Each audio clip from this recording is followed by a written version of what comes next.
destroyed. So all these panels were screwed together.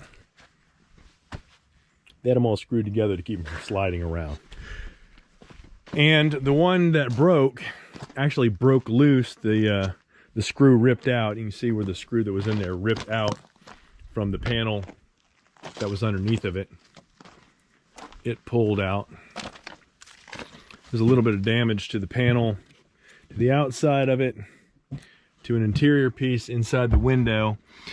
I think that that'll be okay. I went ahead and sent pictures of it to the manufacturer.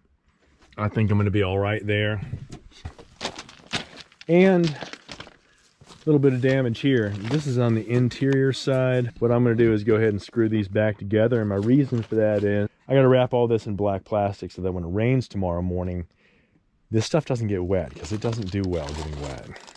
I also want to make sure that I screw it all together so it's heavy, because when we were doing the insulation part of the foundation, we had some large stacks of 2-inch foam up here, and they blew all over this mountain. And one of those stacks was all wrapped together in plastic, and it blew all the way down there into the trees, and we had to go get it. So we ended up losing a couple $1,000s in insulation that storm. One of these panels is $1,000. I can't afford to have all these panels go shooting all over the mountain. I gotta try and do something with that panel. Put it back up here. I don't want to leave it out in the rain.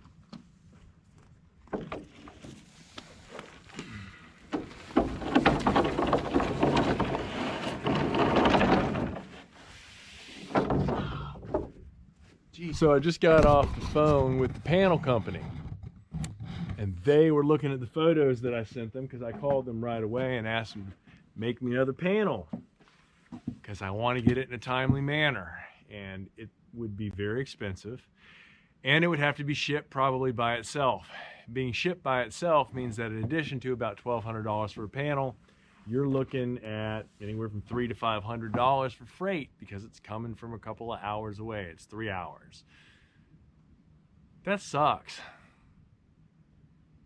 Since they do this all the time, they came up with a way that I can fix this. It's made to have a 2x6 that goes up inside of it there. There's a beam, a 6x12 fir beam that sits inside here, attaches to that 2x6, as well as attaching to from here into the beam, so that it is structurally locked in with the post and beam of the house. Down here, what we're going to do is cut this off right here. I'm going to add additional 2x6 supports here underneath.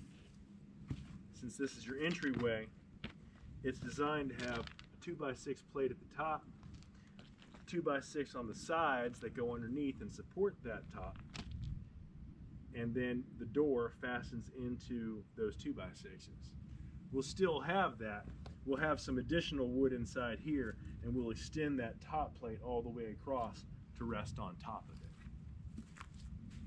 And the rest of it is still attached to that 6x12-inch beam, which gives you the load-bearing stress for the house. So it looks like, even though it was a real pain and an absolute disaster to break it like that, I'm going to be able to use this panel, and I'm not going to be out about $1,200 to $1,500 getting a replacement. So that's pretty cool. Now I got to get this big mother up on top of the stack, and it's just me. And I don't have the fork extenders on there because they took those back. So it's just me.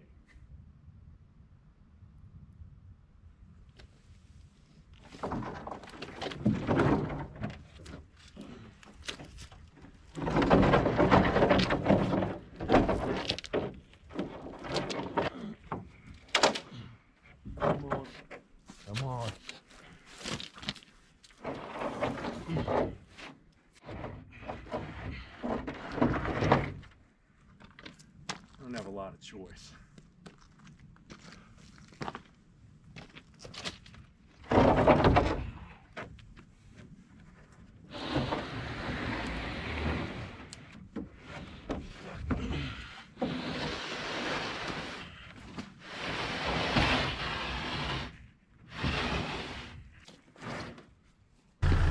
It's about 5 feet right here, 18 feet.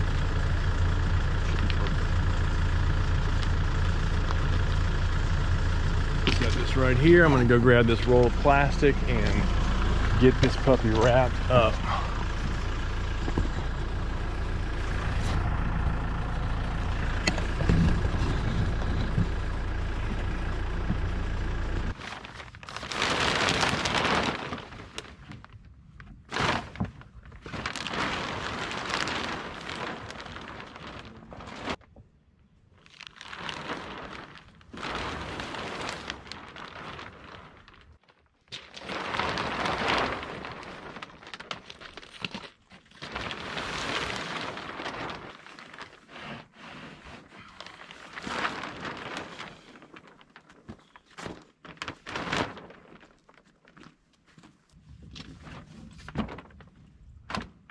Well, that's one.